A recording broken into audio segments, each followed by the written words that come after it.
అన్నయ్య నీకు ఎంత పనున్నా ఒక్కరోజు భటుల్ని పంపించు, నువ్వు మాత్రం భోజనానికి నా ఇంటికి రా, ప్రేమతో నేను వండి పెడతానంది యమున.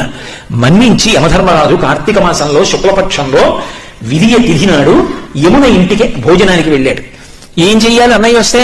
పరమ ప్రేమతో చిన్నప్పుడు అన్నయ్య ఏం తినేవాడో, ఏదంటే ఇష్టమో ఆ మాటలు చెప్తూ కబుర్లు చెప్తూ ఇంకొంచెం తిననయా ఇంకొంచెం తిననయా అంటూ అన్నయ్యకి ప్రేమగా వడ్డించింది. తిన్నాడు.